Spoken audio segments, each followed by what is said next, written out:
Oke, bismillahirrahmanirrahim. Kita mulai belajar chapter berikutnya, yaitu tentang fire and prevention, ya, kebakaran dan juga bagaimana pencegahannya.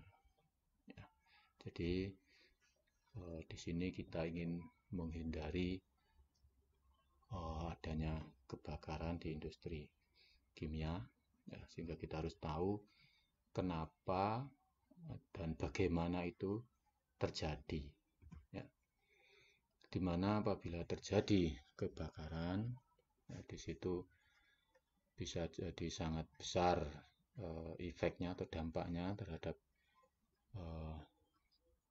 peralatan, lingkungan, bahkan kepada korban manusia ataupun pekerja dan di sekitarnya. Nah, tidak hanya kebakaran, barangkali juga terjadi explosion ataupun ledakan. Jadi setelah kebakaran di tempat tertentu yang di situ sangat cepat reaksinya atau sangat tinggi tekanannya, ya itu bisa menimbulkan ledakan.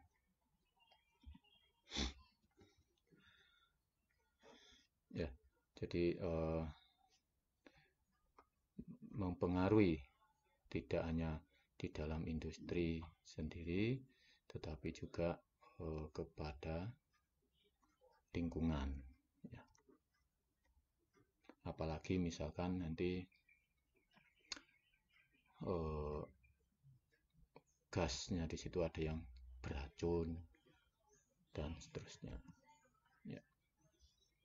Sehingga tidak ada seorang pun yang mestinya mengabaikan terjadinya kebakaran, baik itu di industri maupun bahkan di lingkungan perumahan atau rumah kita.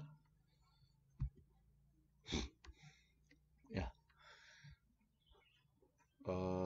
kenapa ini sangat punya impact yang cukup besar, ya, dalam kehidupan kita, nanti bisa berhubungan dengan uang, ya, dengan bisnis, dengan environment, ya, sebagaimana sudah saya sampaikan di depan, ya. Jadi kerugian akibat kebakaran, ya, kemudian tentu saja kehidupan biota di situ, kehidupan manusia, bisnisnya, ya, lingkungannya akan bisa terganggu.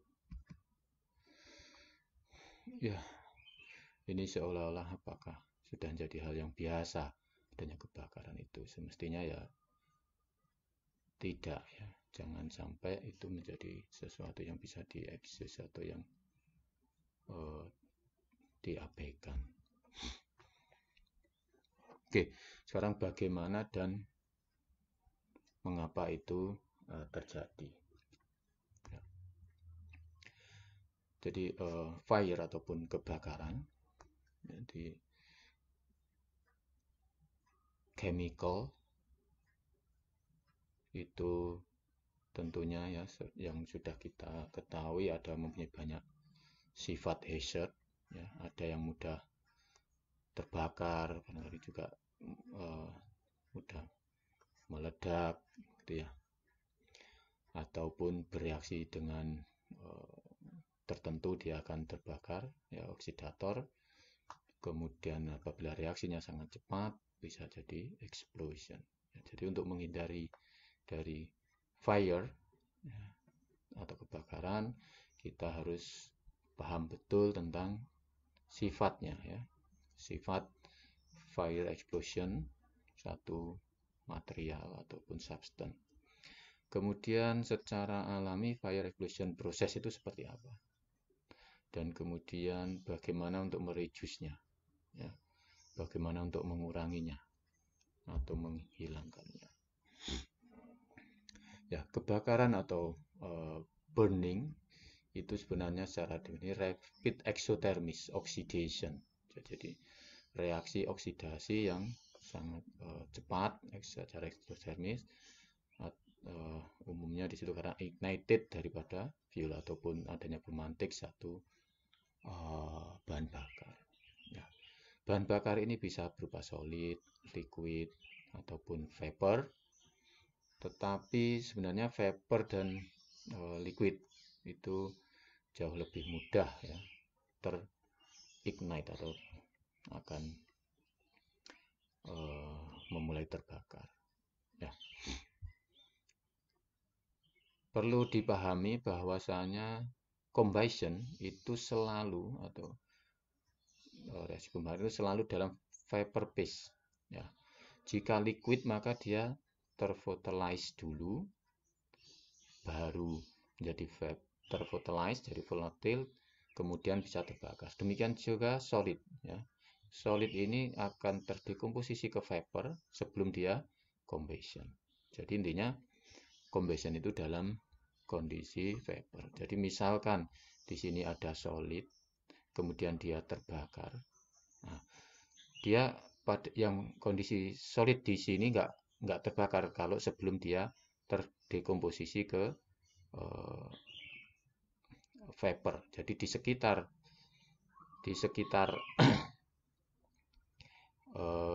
solidnya ini dia akan ada awan ataupun vapor. Demikian juga untuk liquid.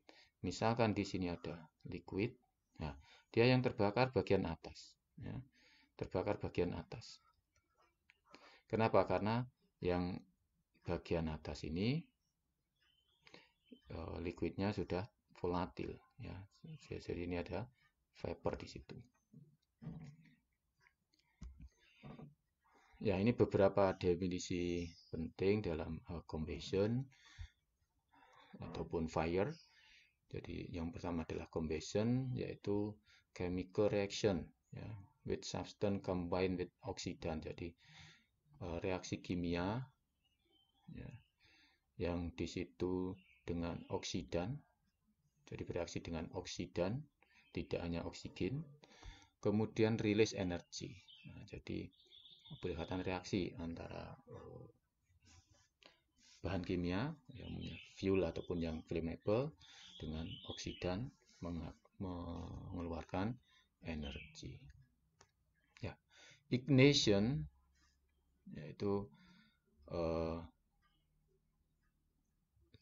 pemantik atau itu campuran dari flammable itu, ya, menjadi flammable mixture, kemudian kontak dengan ignition yang cukup energi sehingga mencapai temperatur tertentu yang menyebabkan dia ignite ataupun memulai combustion. Jadi awal sekali combustion ini adalah ignition dari di flammable mixture. Ya. Kemudian flash point. Flash point itu temperatur atau the lowest temperature di mana campuran itu teruapkan dan dia bisa dipantik, ya, dengan udara ataupun mulai terbakar dengan udara. Jadi pada temperatur terendahnya campuran itu, yang mana apabila dia ada pemantik, ya, ini di udara, dia akan mulai terbakar atau flash. Ya, nanti akan saya terangkan berikutnya tentang flash point ini, bagaimana peralatannya. Nah, kemudian explosion ini rapid expansion. Ya, jadi di situ ada rapid expansion gas karena rapid moving gas itu dengan pressure yang cukup tinggi, ya, sehingga secara mekanik dia akan menerobos apa yang dia apakah bejana atau bahkan udara itu sendiri karena cepatnya atau ya cepatnya reaksi.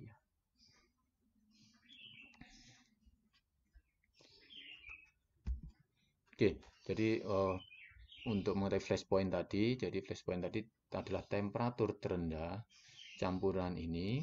Apabila ada pemantik, dia akan terbakar. Jadi ya kalau kalian baca di sini sebenarnya ini ada Bunsen burner untuk memanaskan. Ini anggaplah ada gelas yang terbuka, kemudian dipanaskan dari bawah, dia akan semakin panas diukur oleh temperatur sini.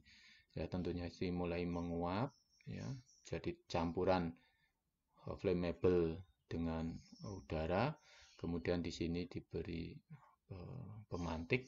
Nah, pada saat pertama kali dia timbul flash di sini, ya, maka itu disebut dengan flash point. Ya, tentang kebakaran kita tidak bisa lepas dengan namanya segitiga api. Ya, segitiga api ini supaya terbakar dia harus ada fuel, kemudian ada oksidan, ya, kemudian ada pemantik, sebenarnya begitu. Jadi fuel, oxidizer, kemudian pemantik source, ya. Sehingga sebenarnya kebakaran tidak akan terjadi jika fuelnya tidak cukup, oxidizernya tidak cukup, atau ignition source-nya tidak ada. Ya. Jadi tidak cukup ataupun adanya itu tidak mencukupi. Maka dia tidak bisa terjadi kebakaran. Ya. Jadi yang umum komponen untuk fuel ataupun contoh ketiga itu ketemu, misalkan wood ini kayu, ya udara, kemudian ya gas korek api gitu ya. Jadi pemantiknya gasolin, udara, dan spark atau busi gitu dikasih pemantik, maka dia akan mulai menyala. Berbagai fuel, oxidizer, ignition source di teknik industri kimia. Untuk fuel itu bisa juga tadi bisa liquid, ya, solid, ataupun gas, ya. Contoh liquid gasolin ataupun premium atau apa itu kita sebut bensin itu ya, aseton, ether, pentan. Ini adalah fuel yang berupa liquid. Fuel yang berupa solid seperti plastik, wood dust fiber, metal partikel, ya, untuk gas asetilin, propilen, dan seterusnya, ya, hidrokarbon. Ya, kemudian oxidizer, jadi tidak hanya oksigen. Untuk gas itu oxidizer adalah oksigen, fluorin, klorin. Jadi klorin ini adalah juga oxidizer. Ya, tidak ada udara tapi ada klorin, atau fluorin bisa menjadi oksidan atau oxidizer. Kemudian liquid hidrogen peroxide, nitric acid, perchloric acid ini juga sebagai oxidizer. Kemudian untuk solid metal peroxide, amonium nitrit. Ya. Jadi maksudnya kalau ini ketemu, ya, oxidizer ini dengan bahan yang sudah terbakar, kemudian ditambah ignition source, ya, apakah itu spark ataupun fusi itu ya, flame, burner gitu, static electricity ataupun panas boleh jadi menjadi ignition source. Ya, kemudian flammability diagram tadi disampaikan bahwasanya fuel kalau tidak cukup maka tidak bisa terbakar, oksigen tidak cukup juga tidak bisa terbakar. Nah, flammability diagram disampaikan seperti ini. Itu adalah area di mana di campuran itu atau campuran fuel, oksigen, dan inert itu mana yang area terbakar dan mana yang tidak. Jadi di sini sangat penting untuk mencari mixture flammable, ya, yaitu red zone ini ya, flammable zone. Ya, ini red zone ini adalah flammable zone. Kemudian juga ini sangat diperlukan untuk mengontrol atau mencegah terjadinya flammable mixture, ya, supaya mixture-nya nggak di sini, mixture-nya di area yang putih, ya. Kemudian di sini ada air land, itu adalah kemungkinan kombinasi fuel dan udara. Nah ini jadi udara, jadi ini oksigen itu ya, mulai 0 sampai ini ke sana, ini O2, jadi O2 sana 100%, ini N2 ke sana, N2. Nah, udara itu N2-nya 79%, jadi ini adalah N2 di sini. Nah, kemungkinan kombinasi dengan udara dia kita sebut airline. Ya, kemudian ada stoichiometry line. Ya, stoichiometry line itu ya kalau kita punya fuel anggaplah CH2O, ya, C berapa, CN sekian gitu misalnya, ditambah O2 dia menjadi CO2 plus H2O, ini pembakaran. Jadi ini adalah secara stoichiometry, ya, secara stoichiometry. Nah, ini ada stoichiometry line. Kemudian LOC, ataupun limit oksigen konsentrasi, artinya berapapun campuran gas di bawahnya ini, yang oksigennya di bawahnya ini, dia tidak akan flammable. Jadi ini tadi oksigen yang sana, jadi oksigen 0 sampai anggaplah 10. Kalau campuran gas berapapun, kalau oksigennya di situ ya kurang dari 10%, maka dia tidak akan flammable gitu ya. Kemudian di sini ada UFL, upper flammability limit. Ya, kemudian ini lower flammability limit. Di atas ini dia tidak terbakar, di bawah ini juga tidak terbakar. Jadi campuran yang teratas yang menyebabkan dia terbakar. Di atasnya ini malah tidak. Jadi di sini UFL, yang titik sini adalah upper limit pure oxygen. Jadi yang tertinggi apabila di situ ada oksigen. Ya, artinya apa namanya? Ya, kalau kandungan oksigen di sini 40, ini kandungan oksigen anggaplah berapa ini? Ya, hampir 100 lah, 90 misalnya itu ya. Karena arahnya ke sana. Ya.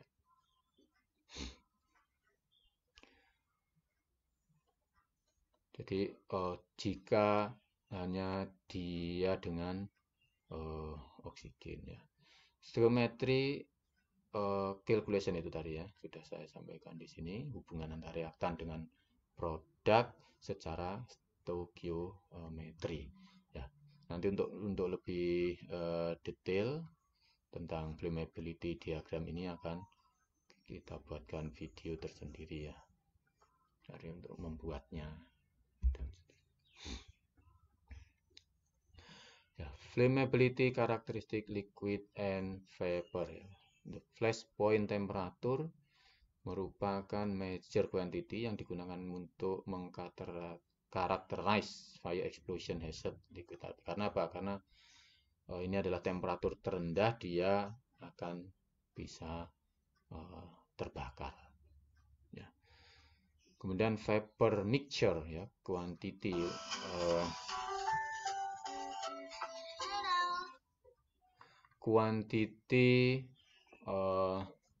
atau frequently lower flammability tadi, LFL dan UFL mixture ya.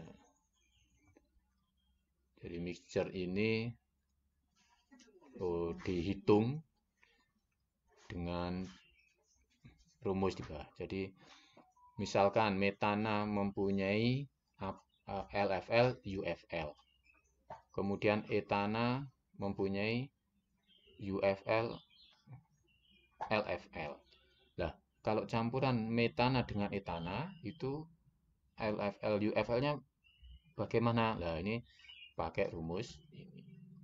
Nah, nanti kita kasih contoh soal apabila campuran itu LFL UFL-nya berapa. Ya, ini tadi ya, campuran flammable apabila punya komposisi sekian, berapa LFL, berapa UFL. Ya, umumnya unitnya dalam persen volume fuel. Ya. Jadi ini diulangi lagi dengan rumusnya adalah ini. Jadi ini ada mol fraksi komponen I. Kemudian ini LFL, UFL komponen I. Nah, mestinya ada di tabel ya, di tabel dalam textbook ada tabelnya. Di mana rumus ini dengan asumsi konstan capacity, konstan number mole, dan combustion kinetiknya tidak berubah, diabetic temperaturnya naik untuk semua spesies ataupun substance.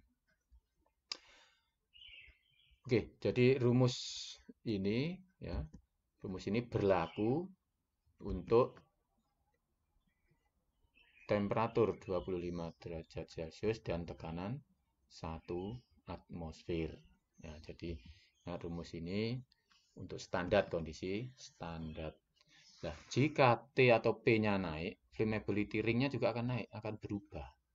Artinya LFL, UFL-nya akan berubah. Nah, perubahannya terhadap temperatur bisa dilihat dari sini. Ya. Terhadap tekanan itu mempunyai efek yang kecil pada LFL. Ya, kecuali very low pressure. Jadi terhadap tekanan itu tadi kan TP naik, flammability juga naik. Namun demikian LFL itu sangat kecil dipengaruhi oleh P, begitu maksudnya. Ya. Sehingga yang dipengaruhi P itu adalah UFL-nya. Nah, oke, jadi rumus di bawah ini adalah LFL pada T tertentu di atas standar. Jadi LFL pada kondisi standar dikurangi 0,75 per delta Hc, ini adalah heat of combustion, T-25. Ya, untuk UFL pada T tertentu, misalnya pada T75, pada T berapa, di situ ada UFL pada T25 ditambah ini. Nah, kalau ini tadi LFL-nya dikurangi, UFL-nya ditambahkan, melebar ringnya flammability. Nah, UFL karena P tertentu, dia penurunannya atau rumusnya seperti ini. Jadi ingat nanti unitnya ini juga harus diperhatikan ya. Dia di textbook. Oke, mengestimasi flammability limit dengan rumus. Ya, tadi kita punya stoichiometry ya. Jadi stoichiometry concentration di situ CST ini ada stoichiometry concentration dalam volume fuel. Oke. Jadi LFL itu sekitar 0,55 dari concentration stoichiometry dan UFL-nya itu 3,5 kali concentration stoichiometry ya, dengan concentration stoichiometry-nya dirumuskan seperti ini. Ya, secara general LFL UFL itu bisa dicari dengan rumus ini. Apabila kita punya misalkan CHO, CMHXOY, ini adalah fuel. Kemudian ini adalah oxidizer, dianggap oksigen di sini, ZO2 menjadi MCO2 0,5X H2O. Jadi ini rumus generalnya. Di mana Z-nya adalah M plus X per 4 min Y per 2. Nah, jadi misalkan kita punya etana, misalkan etana. Jadi metana, etana. Kalau etana itu berarti C2H4. Nah, C2H4 berarti M-nya sama dengan 2, X-nya sama dengan 4. Berarti C2H4 plus ZO2. Z-nya ini berarti berapa? Untuk menyamakan stoichiometrinya ini. Ya, maka kan bisa dicari sebenarnya ini. Z-nya adalah M plus X per 4. Berarti 2 plus 2 per 4. Berarti berapa? 3. Ya, 2 ditambah 4 per 4 itu 1. Y-nya berapa? Y-nya 0. Berarti kurangi 0. Nah, sehingga sudah bisa ditulis ini. Nah, LFL-nya metana berapa? Metanya sehingga 55 dibagi 4,76 M, M-nya tadi 2, 1,19 X, X-nya 4, Y-nya 0 plus 1. Nah, jadi akan ketemu. UFL-nya, nah, kita cari dengan mengganti M dan X. Maka kita bisa memperkirakan LFL, UFL satu komponen. Ya, di samping itu ada juga di tabel. Kalau tidak ada di tabel, kita bisa pakai rumus ini. Nah, nanti bisa dicocokkan antara tabel dengan rumus ini. Nah, LFL UL bisa juga dicari dengan rumus berikut. Ini juga. Jadi sebenarnya ada 3, berarti ada 3 sumber dari data, dari rumus stoichiometry, dari rumus heat combustion. Ya. Jadi korelasi flammability dengan heat combustion fuel di sini ditulis atau dirumuskan seperti ini. Ya. Jadi dimasukkan aja heat combustion-nya, misalkan etana punya heat combustion berapa, dimasukkan ke sini. Maka ketemu LFL, UFL. Nah, jadi ini umumnya pada kondisi standar. Nanti pada kondisi T, ya kita sesuaikan dengan rumus ini T. Kalau ada perubahan P, ini. Nah, kalau perubahan P dan T atau T dan P, ya berarti ya kita cari terhadap T dulu, terhadap T masuk ke sini, nanti terhadap P. Nah, di 2 kali. Oke, contoh perhitungan untuk mencari LFL, UFL campuran. Ya, karena kemungkinan di udara itu ya nggak mungkin murni metana ataupun etilen saja. Ya, ini diberi contoh berapa LFL UFL untuk gas mixture compose ya terdiri dari 0,8% heksan, 2% metan dan 0,5% etilen by volume. Ya, jadi pertama ya heksan tadi berapa? Heksan 0,8%, metan 2% by volume, etilen 0,5%. Ya, kemudian totalnya ini berapa? 3,3. Nah, 3,3. 8 tambah 5, 3. Ya, nyimpen 1. 2 tambah 1, 3. Kemudian supaya 100% berarti udaranya adalah 96,7%. Nah, kemudian persen volume ini diubah menjadi fraksi mol, ya. Fraksi mole fraction combustion basis. Nah, kemudian kita cari di sini ya.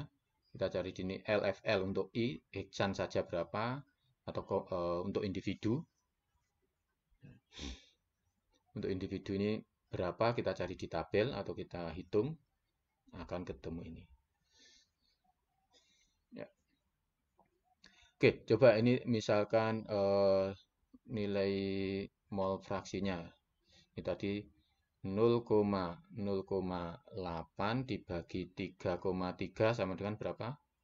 0,8 dibagi 3, 2 dibagi 3,3 sama dengan, nah coba kita cari di kalkulator ya, bahwasanya 0,8 dibagi 3,3 sama dengan 0,24 ya. Kemudian 2 dibagi 3,3 sama dengan 0,061. Jadi dicari YI-nya ini nanti akan jadi YI. Ya. kita dapat YI, LLI, ULLI, kita tulis di sini. Jadi LL mix adalah 1 per sigma YI per LFLI. Masukkan aja semua di sana. Ini tadi YI-nya, ini adalah LFLI di tabel. Kita ketemu 2,75% by volume combustible. LFL-nya. Kemudian UFL-nya dengan cara yang sama ketemu 12%. 9. Jadi di sini kita punya 3,3%.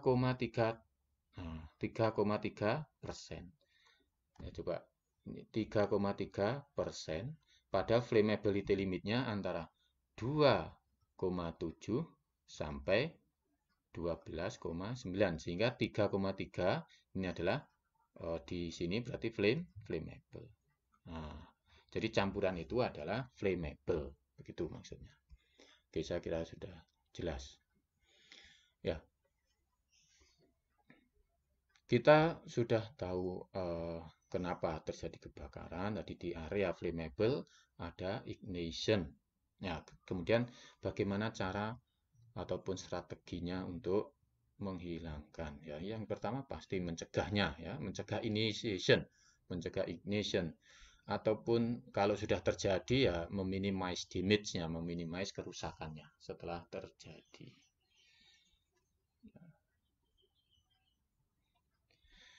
Nah, yang paling utama menghilangkan ya atau mengeliminasi ya ketiga kondisi fire triangle itu jangan sampai ketemu yang pasti, yaitu prevent. Kalau ada salah satu dua, yang satu jangan ditemukan. Ada campuran flammable jangan dikasih ignition. Ada api jangan dikasih fuel ya, supaya tidak terjadi kebakaran. Strategi berikutnya dengan inet. Ya, mungkin di flammability diagram tadi kita bisa menambah nitrogen ya, yang besar agar dia tidak di area kebakaran. Jadi nambah init itu sama saja dengan mereduce oksigen ataupun fuel concentration. Ya, jadi init umumnya itu nitrogen. Ya, tadi di flammability diagram bisa dilihat. Controlling yang lain ya, yang kadang terjadi ini karena static electricity ya antar dua material itu kadang ada beda tegangan yang akan kita sebut ya anggaplah konslet begitu yang menjadi ignition. Nah, itu dihindari. Ini bisa terjadi di seperti ini ya. Jadi ini ada silin, kemudian di situ ada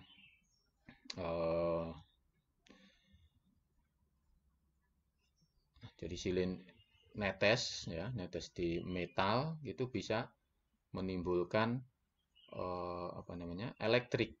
Ya, maka elektrik ini bisa mungkin di ground. Ya, jadi ini harus ada grounding ataupun supaya tidak terjadi loncatan api. Nah, jadi be careful tentang glass container ya. Ini ada glass container, di sana plastik container. Ya, barangkali ada tetesan liquid seperti ini bisa menyebabkan static electricity. Upaya pencegahan lagi yaitu ventilation. Ya, ventilation ini tujuannya apa? Tujuannya supaya apabila ada flammable di situ diencerkan dengan cara dihubungkan dengan luar sehingga semakin encer supaya tidak flammable. Ya, kalau sudah terjadi bisa juga ya dikasih sprinkler ataupun jadi ini sprinkler penyemprot air ya jika panas misalkan di situ disemprot ataupun apabila sudah terjadi ada panas atau ada api bisa mulai disemprot. Dan tentu saja ini fire extinguisher ataupun pemadam api ataupun foam atau busa bisa juga untuk memadamkan kebakaran. Ya, ini mestinya ada banyak tipe pemadam kebakaran. Jadi untuk memadamkan api itu tidak selalu menggunakan air. Kenapa? Karena boleh jadi bahan kimia itu bereaksi dengan air. Justru dikasih air dia akan semakin besar apinya, boleh jadi seperti itu. Ya, maka ada foam, ada apa namanya, bubuk, ada busa, ada bubuk dan seterusnya itu. Nanti barangkali kalian bisa mengeksplor ya apa saja apa namanya, alat pemadam kebakaran atau bahan pemadam kebakaran, bahan pemadam. Ya, jadi ini contoh untuk ventilasi, untuk sprinkler, pemadam kebakaran. Ya, ini ada foam. Ya. Oke, saya kira itu. Jadi secara garis besar kita belajar tentang fire triangle atau segitiga api, di mana 3 komponen itu harus ada supaya terjadi kebakaran. Supaya tidak terjadi berarti ya memisahkan ketiga komponen itu. Jangan sampai bertemu.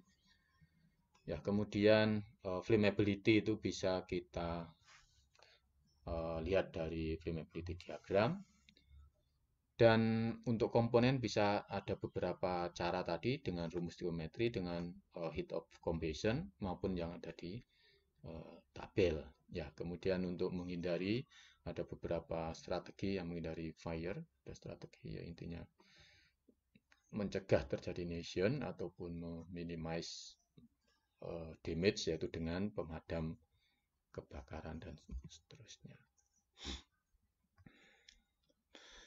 Oke, untuk yang terakhir sebelum kita tutup, ini ada tugas ya, cari berita ataupun informasi tentang kebakaran yang pernah terjadi di industri kimia. Nah, kemudian buat slide ya barangkali hanya 4 atau 5 halaman yang mana menjawab ya, pertanyaan wartawan. Ini adalah 5W dan 1H. What, who, where, when, why, plus how did it happen. Jadi apa? Oh, kebakaran di mana? Di sini kapan? Kenapa? Siapa yang menyebabkan ataupun bisa penyebabnya, bisa korbannya atau bisa macam-macam ini kalau orang ya. Kemudian plus how, bagaimana itu bisa terjadi. Jadi silakan cari dari berbagai sumber apapun itu kebakaran di industri kimia supaya kita tahu itu kenapa, kemudian bagaimana kok bisa terjadi. Ya, jadi saya kira itu yang bisa saya sampaikan. Terima kasih. Assalamualaikum warahmatullahi wabarakatuh.